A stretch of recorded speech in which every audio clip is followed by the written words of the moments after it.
like to remind you of the fact that remote connection is possible to all colleagues who wish to do so following the rules and regulations. The agenda within the framework of the survey concerning Italy's commitment within the international community to promote and safeguard human rights against discriminations. So it includes the hearing of a delegation of Israeli and Palestinian activists. On behalf of the committee members, I'd like to give my warmest welcome to Ms. Or, representing Mezarvot movement, Ms. Yasser Al-Junaidi, representing community peacemaker teams, Palestine. And I'd like to give my warm welcome to the other two guests whose identity will not be disclosed as requested by them for personal reasons. The delegation will be accompanied by Mr. Valpiana, Mr. Taurin, and Mr. Nicotra, representing, respectively, Movimento Non Violento, non-violent movement, Rete Italiana Pace e Disarmo, and the Association Ponte Per. Let me specify that Mezarvot is a Jewish word meaning we reject, we refuse. It's the name of a network of Israeli activists that was set up in 2015, fighting against the occupation of Palestine, their aim being to support conscientious objectors, the so-called refusenikim, who refuse to perform mandatory military service. And their rejection is not just the result of an individual choice, but it represents a political act. And by the way, let me remind you that right from its beginning, from its foundation, the State of Israel has transformed, has made of its army a means of survival. And all citizens, disregard of their gender, must perform the military service. And in Israel, the status of soldier is considered as a lifelong status, and further to the length of military service, which varies depending on the age and gender. Those who have already performed the military service nonetheless remain reservists and can be called back to fight. So Mezarvot's main mission is to support all objectors that have been sent to prison, providing them with legal aid and assistance, even in case of appeals. And the network also provides media coverage on the various discriminations faced by the refusenikim. They do this by organizing demonstrations and solidarity campaigns. As for community peacemaker teams, Palestine,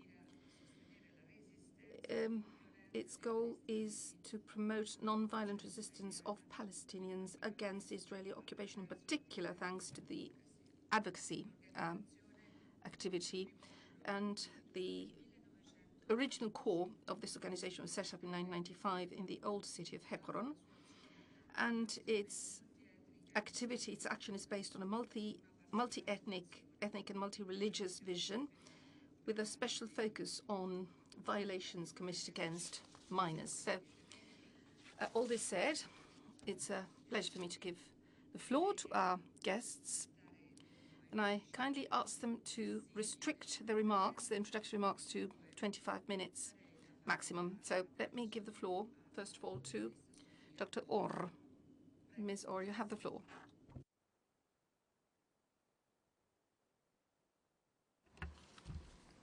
Hello. First of all, thank you so much for giving us this platform to speak about our struggles.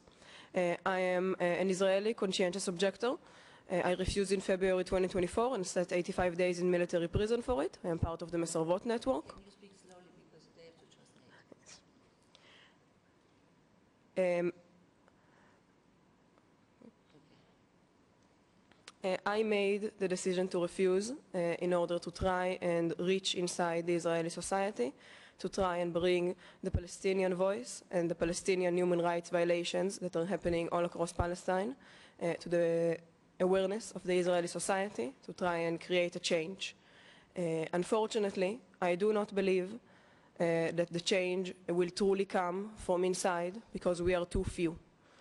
I believe that there needs to be a real change on the ground first for the society and real human change to begin. And for that, we need to stop the violence, and we need to stop the occupation, the apartheid regime, and the genocide. And for that, we are here to ask of you, the Italian parliament, to put international pressure on the Israeli government to stop sending military aid to the Israeli government for their purpose of violating human rights all across the land. We ask of you to stand with us, conscientious objectors, on our fight to be recognized as true conscientious objectors. In Israeli society, we do not have the option of real civil service. First, we must get an exemption to prove that we are not able to serve in the military. And even if we are true conscientious objectors, we are not recognized as such because we are not recognized for our political and ideological beliefs. We are not only recognized for pacifism, and we do not get recognized for the full definition of conscientious objector. And if we try to use that as a tool to change our society and to bring real change to the land, we are not being validated. We are being hurt. Our human right of freedom of speech is being hurt inside of the military prison, where other prisoners are allowed to talk about whatever politics they want, but we are not allowed to speak about our opinions and our stand because we are threatened with being punished by several ways, including isolation. And we ask of you to help us gain our human rights of freedom of speech that is hurting all across the land for Palestinians and now also for Israeli Jews, both in the society and in military prison. All across Europe, there are hundreds of thousands of refugees and conscientious objectors who do not get recognized for their choice to be on the side of life instead of death, and on the side of peace instead of war. And we ask of you, the Italian parliament, to recognize them for their right to choose life as the same way that we chose life, and the same way that we are trying to reach a true, justful, and peaceful solution for the land that we come from. And we ask you to stand with us against the human rights violations that are happening all across the land to Palestinians, even to the most basic of rights of life and health. Thank you. Sì, molte grazie. Adesso darei la parola alla dottoressa. Yes, thank you. I will give floor now to Dr. Tartiya Al-Junaidi. Hello, good morning, everyone. My name is Tartil. I am Palestinian. I live in the West Bank in Hebron. It's one of the very intense places in the West Bank. It's surrounded with Israeli military checkpoints, and in the heart of the city, there are extremist Israeli settlers living in the old city. I grew up in a place where my voice is not heard, my stories are not being shared, and my life is not worthy. That's why I joined, I learned about CBT in my city, in the old city, and I wanted to join them to amplify the voices of my people. In CBT, we document the human rights observer. We accompany the people with their daily life, the people who get attacked directly by Israeli settlers or Israeli soldiers. We have seen and we are seeing the human rights violations every day happening in Hebron, and also like all around the West Bank. But Hebron is very intense. The main thing, for example, that we see, the freedom of movement. Palestinians don't have any freedom of movement. Israeli military control every aspect of our lives. We have to cross multiple checkpoints in order to move between cities. There are something called flying checkpoints. The Israeli military could install any checkpoints anywhere in the West Bank and in Hebron too. And in the old city, there are fully militarized checkpoints that everyone have to pass through them. School children have to go through them every morning and every afternoon. And in these checkpoints, people and children are getting checked and daily humiliated at these checkpoints. So I'm here to ask you to put pressure on Israel to give freedom of movement for Palestinians. And that also goes to every right for Palestinians that Israel controls. For example, freedom of worship. Palestinians don't have the access for many worship places that they are not able to go, or they are not able to go freely.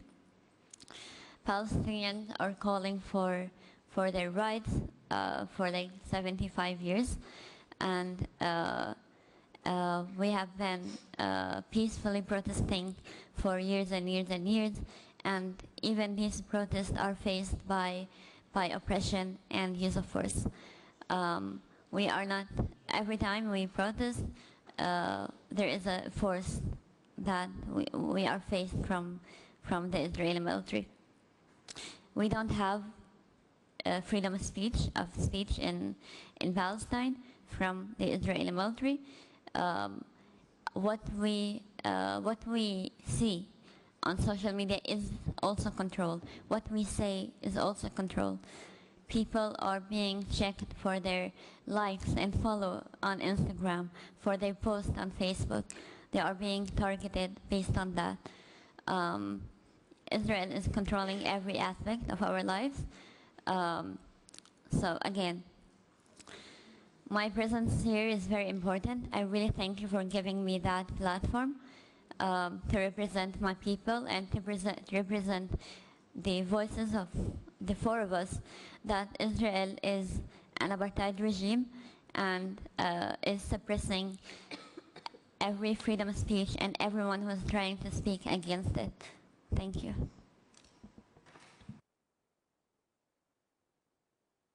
Sì, grazie. Bene, adesso allora io darei... Thank you. And now I would like to give the floor to the other representative of Mesa Arbort. We won't say his name. Thank you. You have the floor. For being here, for giving us the freedom of speech on the front of you. I'm a Palestinian from 1948. A Palestinian like me have an Israeli nationality, which means that I have an Israeli ID, an Israeli passport, but that doesn't mean that I have the same right as Israeli Jews. Israeli treat us like a second-class citizenship, which means that we face discrimination in our daily life. For example, in work, we are not allowed to speak about what we are suffering now.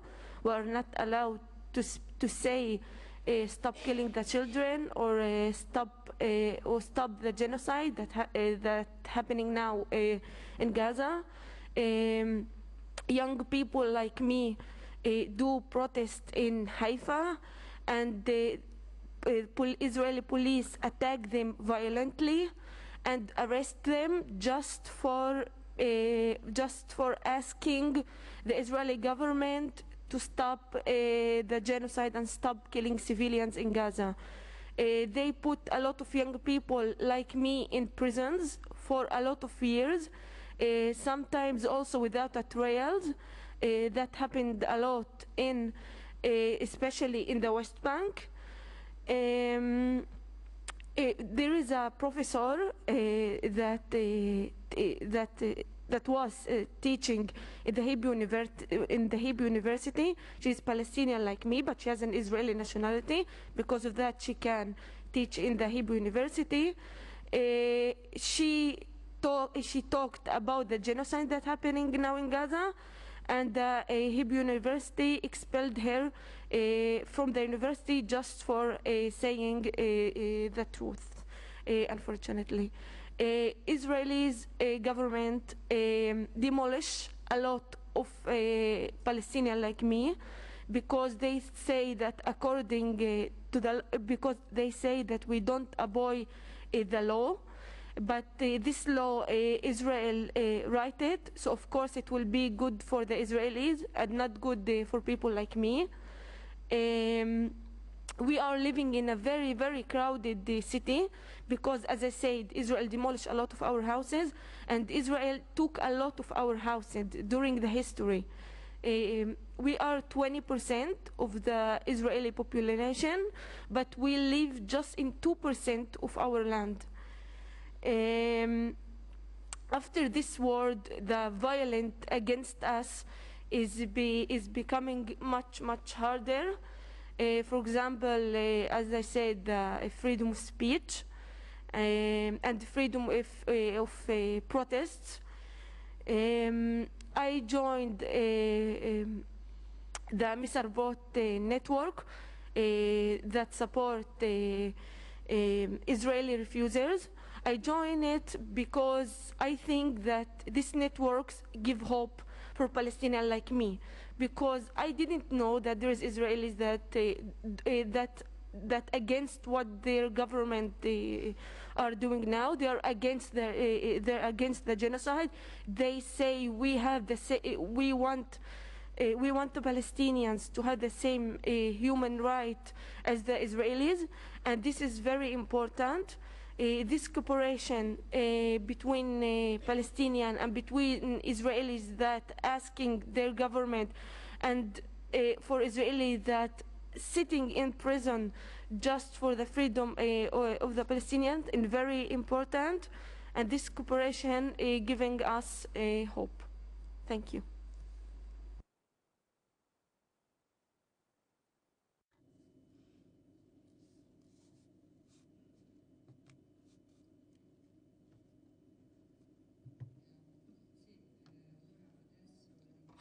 Thank you. And now I will give the floor to the other representative.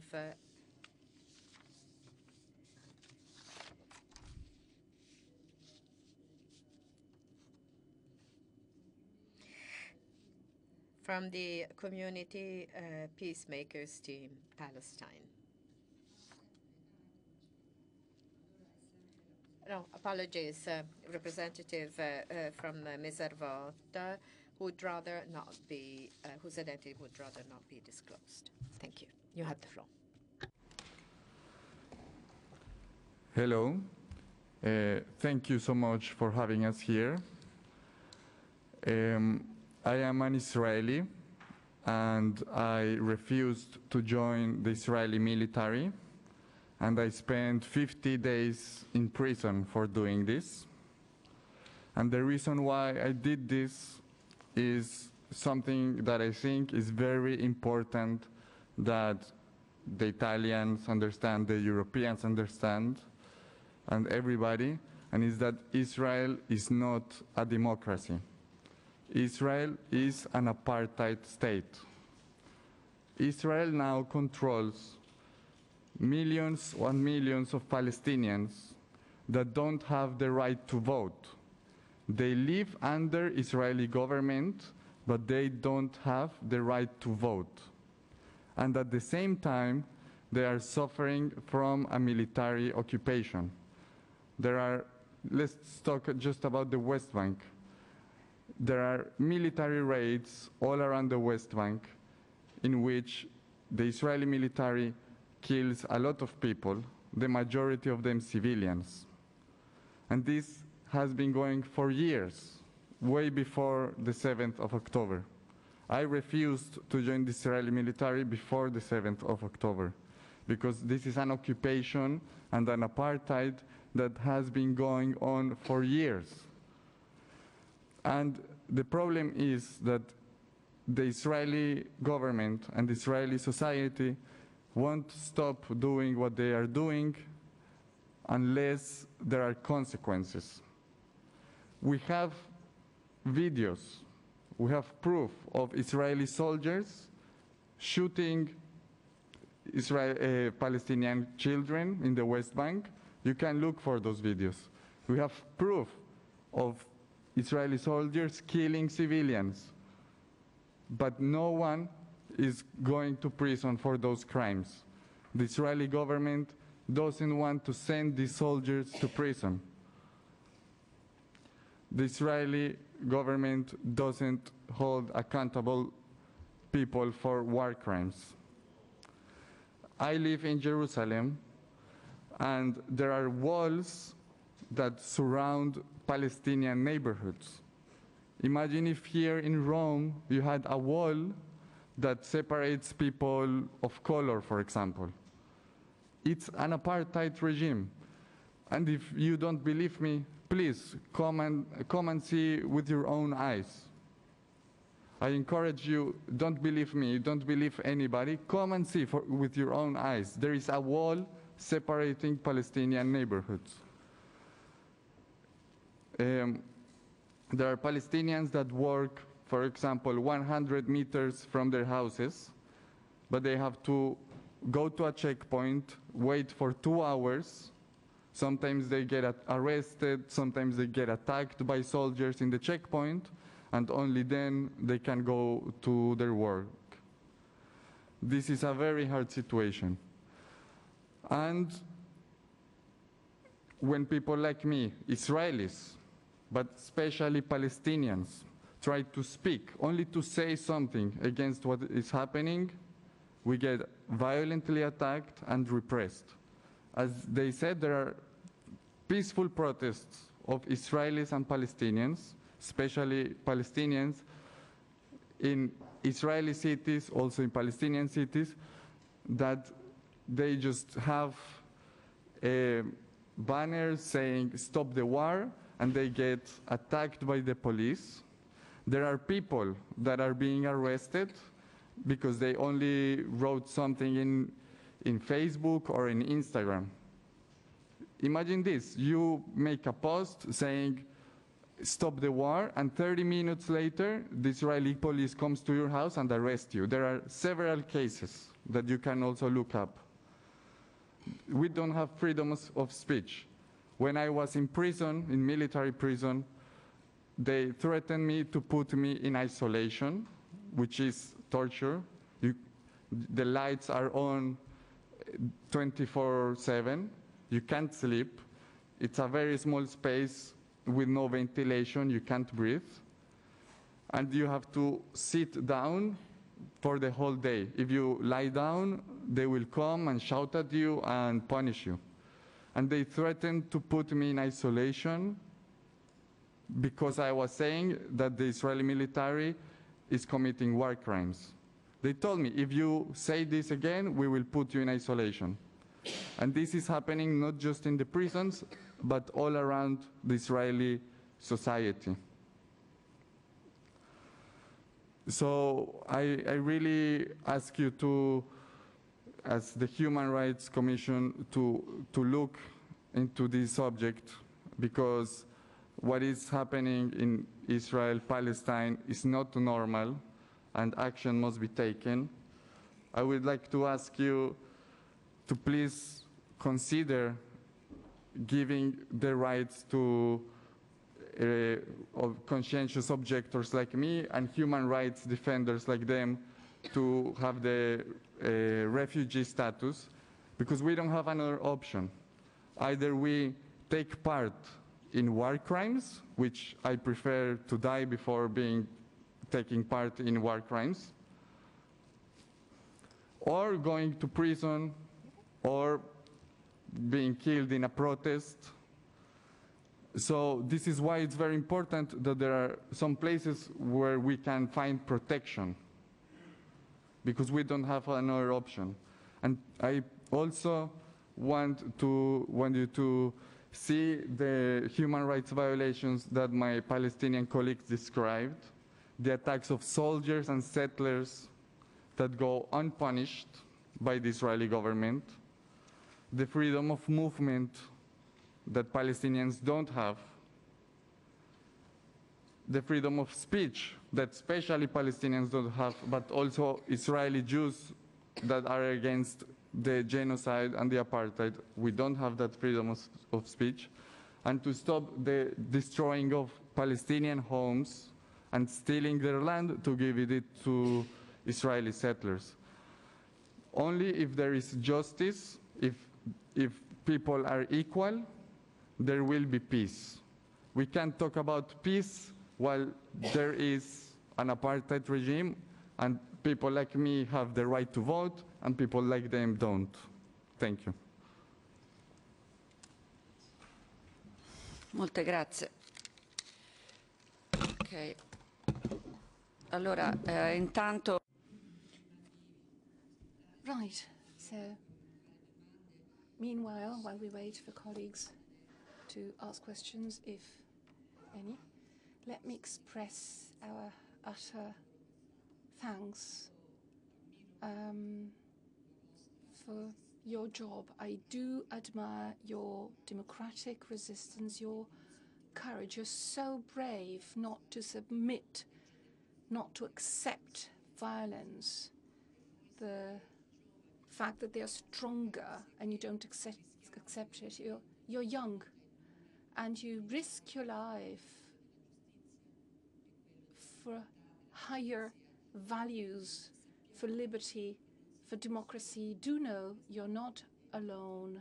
You are not alone in your fight. There are millions of people, younger and not so young people, that admire you, that raise their voices for the need to cut this spiral of violence, to put a stop to violence perpetrated against the Palestinian population. There are millions of people in Italy too and in the world that are on your side. There will soon be a demonstration on the 26th of October for peace in Italy, calling for an end of this bloodshed, of these abuses, of this violence in the West Bank and in the whole of the Middle East. I know if my colleagues have questions who want to take the floor, maybe I can start asking some questions myself. First of all, I'd like to ask Ms. Orr. I might have got it wrong, but did you spend time in prison? Did you say you were in prison because you rejected to perform the mandatory military service? Can you tell us a bit more about this choice of yours to refuse the military service, to be, a defaulter? And tell us a bit more about the time you spent in prison. And the other question is, if amongst you conscientious objectors and you who defend human rights for both the Palestinian and the Israeli population, how are you perceived? How are you considered by your own citizens, co-citizens? Are you acknowledged in what you do? I did go to Israel a few times. I went to the West Bank. Last time I was there, I was with an NGO, an Israeli and Palestinian NGO, and with Breaking the Silence, I went to Hebron. It was a traumatic experience. The old city of Hebron, i.e. a truly Palestinian city. In that city, Israeli people could actually get in, but our Palestinian friends could not physically go within a town that was truly Palestinian. That was really bad. That was tremendous. It was difficult. We know what happened in Sheikh Jarrah, in East Jerusalem neighborhoods. We do know how hard it is to live under such a pressure. But we would like to do something more, something that goes beyond our job as MP. We drew up a document expressing our position for what is happening in Gaza. Unfortunately, within the Italian Parliament, there's not a single attitude, but there are different attitudes and different opinions. So I speak for myself and for some of my colleagues. The opposition parties to the current government express their opinions that are not always shared by the current government in power. So I would like from you some additional information. So I'd like to know which part of the public opinion of your population is with you and shares your opinion. What is the ratio? What is the percentage of people both in the occupied territories and in Israel? How many people believe this Israeli occupation as the real root of the violence? How aware are young Israeli of the issues concerning the military violent occupation in the West Bank, for instance? I remember what the breaking the members of that association told us. What is the perception of the rest of the population? Why aren't there larger demonstrations? Of course, we have witnessed large demonstrations to ask for the freedom of the hostages that are still kept in the tunnels following the 7th of October. However, how come there is no real rebellion, there's no real revolt, there's no real reaction on the part of the Israeli population against what the Israeli government is currently doing? And as for the Palestinian population, this violence in Gaza, in the West Bank, what is the attitude of the Palestinian people? How do they react? Do they keep a distance from Hamas, or are they now closer to Hamas positions? Because the risk is that Hamas position becomes stronger and stronger, alas. So I would like to know from you a bit more about these issues. Tell me, I know who amongst you wants to go first. Iniziamo con Sofia Or. I would answer the question that was directed at me. Yes, I spent 85 days in the military prison from February until May of 2024. I made that decision because I refused to be either complicit or active in the genocide and apartheid regime that Israel is enacting on millions of Palestinians every day. And it was also my right to protest against those disasters and those human rights violations, and my right for freedom of speech that is trying to be silenced, both in and outside of prison. There is no other choice for people like us. There is no other choice because Israel does not recognize real conscientious objection as a reason to not serve in the army. And military service is mandatory for all Jewish Israelis that get the draft and live in Israel.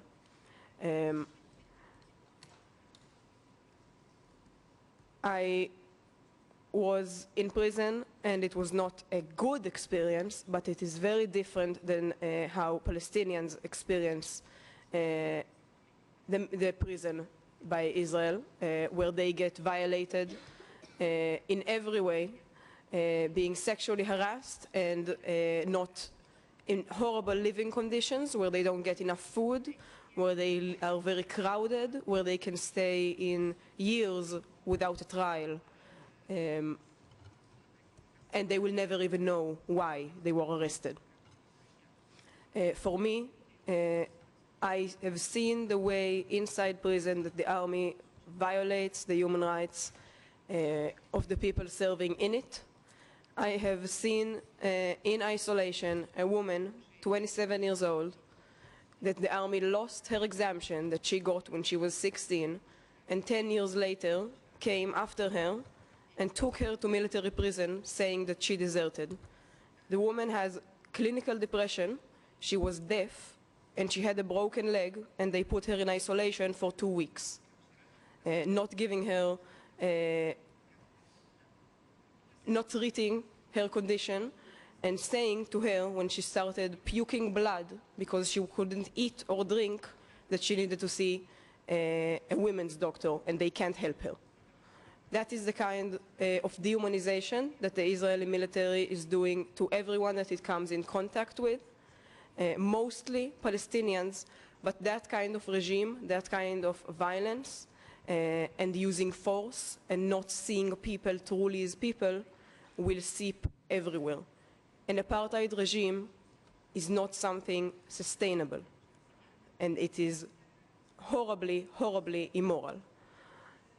I have seen and spoken to women in prison who were sexually harassed at their military base and complained again and again, and nothing happened. They requested to move bases, and no one listened to them.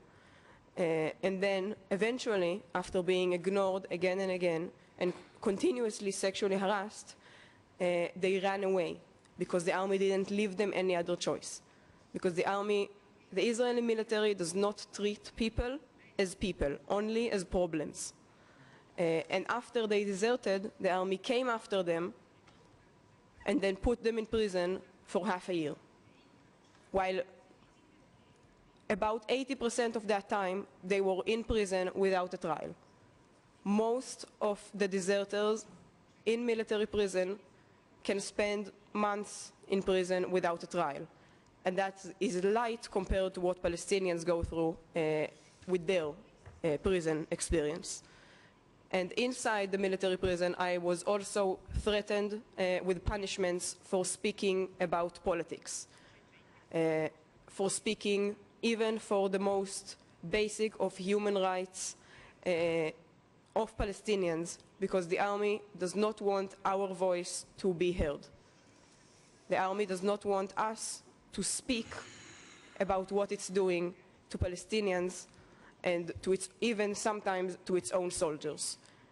It did not give any comment about the sexual harassment accusations and ignored them again and again when a journalist tried to get in contact with them. That is the way that the military is designed to work in order to keep this apartheid regime that is keeping millions of Palestinians without their rights. Thank you.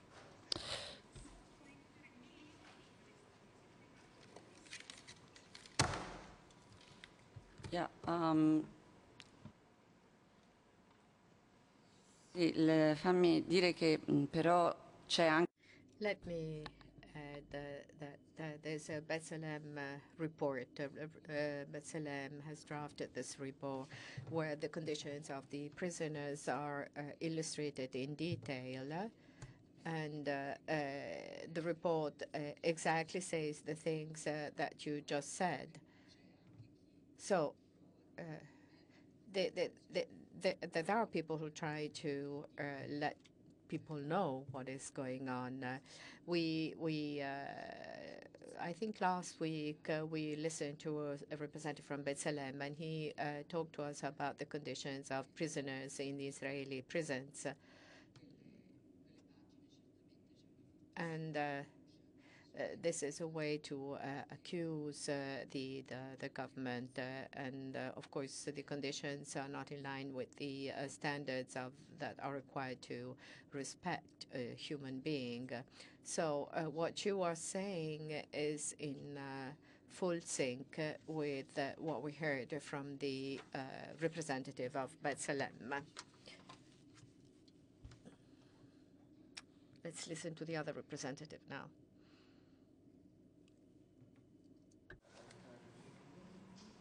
Yeah, I mean, you can go ahead. I don't know who of you. Yes. So I will continue with your question about the Israeli society, and then they can tell you about the Palestinian perspective. So we are a minority in the Israeli society. We are treated as traitors and we are silenced. And the reason why this happens is because there is a whole system of indoctrination and segregation. We live in cities. Most of the towns are segregated. We don't live with Palestinians. We don't work with Palestinians. So when we are not in touch with Palestinians and there is a system of repression, then people feel far away from them, and it's easy to demonize the other side. This is why Israeli people, or most of the Israeli people, don't see the occupation as something bad or something urgent, because they don't have personal connections with Palestinians. And they don't have personal connections because there is a system that was designed for them to not have personal connections. Also, there is censure of the media. The Israeli parliament approved closing Al Jazeera. We have seen they raided the offices of Al Jazeera in Jerusalem, in Ramallah, and they have killed more than 100 journalists in Gaza. And it's not random. They have attacked, they have bombed the houses of journalists. So we know that it's on purpose. And despite the fact that we Israelis, that we oppose the regime, are a minority, I believe that if there is international pressure and accountability for Israeli crimes, we are only asking for the people that commit war crimes to be punished. If this comes from the international community, I'm sure that our movement will grow with international support, and the people that ask for democracy will be more and more. Thank you. Just, what about social media? Israeli don't watch social media? Ah, in italiano. Scusa. Cioè, riguarda i social media. How about the social media? Are the social media reaching out to the youth, Israeli youth, because the international media were not in Gaza, but all of us, we learned from what's going on through Al Jazeera, from the Palestinian media, and through the social media. So can we really say that the Israeli people don't know what is going on, or maybe they do know? They do know, but they're simply accepting it. So this is my question, because through the social media, it's easy to have the info. So they know, they're aware of this, and they accept it, or is it because the Palestinians have been demonized because they're considered the enemy? They see this war as something that needs to be done. I think this is something that is true for every side in every conflict, that in social media you are free to follow what you want. So of course Israelis and Israeli young people don't follow websites that show the Palestinian side. So a lot of the Israelis are not exposed at all to what is happening. I think if you go in Tel Aviv and ask people, a lot of them will tell you that they think that in this war they have killed more Israelis than Palestinians. Yes, a lot of people are not aware of what's happening, but there are a lot of people that are aware and they don't care because they have been in this system of education that justifies this type of things.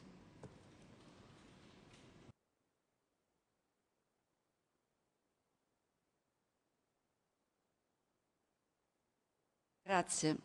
Prego. I will answer about your question about Hamas. there is some Palestinians that see Hamas as their only and last resistance, as the only group that defend them. But actually, in 2018, there were protests in Gaza, and Israeli killed 300 civilians in Gaza. People were going every Friday next to the wall, because, you know, people from Gaza cannot go across the wall. It's crazy. Gaza is the biggest open prison in the world. People try to do protests, but they receive just bombs from the Israelis. So yes, Palestinians try to resist peacefully, but there is some Palestinians that they don't have hope. So now they support Hamas because they try to resist peacefully. But there is some Palestinians also that still resist peacefully. As I said before, I'm a Palestinian, but I have an Israeli citizen. We are doing protests in Haifa, in Nazareth, and some of the protests also there is leftist Israelis that join us. But we just receive arresting and the violence from the Israeli police.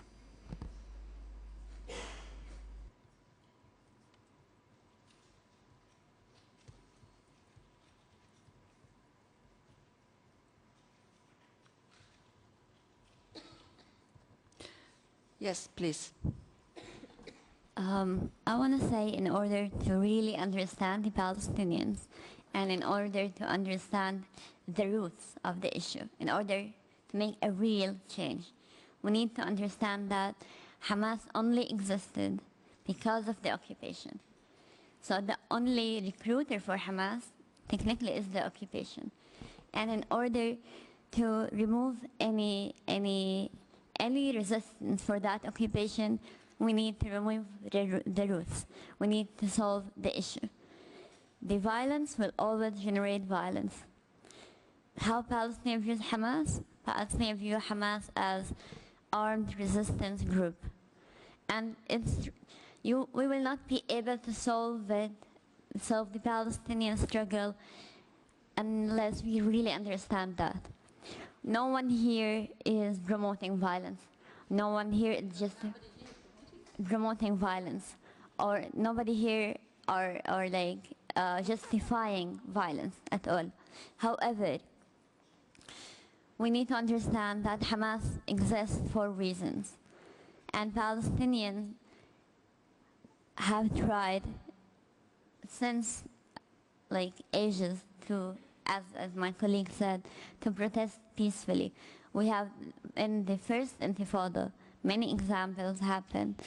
However, we are not going somewhere. Israel is keeping violating human rights. The settlements are keeping expansion. We need to give the Palestinian examples that the peaceful solution will actually give us somewhere. If we are telling Palestinians stop resisting and the violence continue, that's not fair. That's not fair place. And I want to say that even us as human rights observers, Palestinian and international, we are also being targeted. And in the last month, one person was killed in a peaceful protest in Nablus, American activist. She was killed. My colleagues were banned from entering the country because of their work as activists. Israel doesn't want anyone to see what's happening. They want to do everything they do and have no consequences. So we need to force Israel to stop that with putting consequences on their actions. Okay. Grazie. Thank you. The colleagues who are connected via remote, would they like to ask any questions? I don't think there are any requests for the floor. Well then, thank you so much for being here today. And within our committee, We will see how to best give a follow-up to your requests, to exert pressure on the government, for the government in its turn to exert pressure on the Israeli government. We will work along this path, and we will see whether we can come up with a parliamentary question on how conscientious objectors are treated, both for Palestinians and the Israelis, and to see that this government will raise the issue and exert pressure for the respect of human rights of conscientious objector. So we cannot come up with this parliamentary question. And we all hope that this violence, this war, will be over soon, a war which is sadly extending its scope. And I really hope that you may be allowed to pursue your peaceful activity. We really badly need this. I hope that so many other young people will follow suit, because the future is only based on peace. There's no other option. So keep on going, and you may rest assured that together with you, so many others, million people, have your back. So people who are actually putting at risk their own life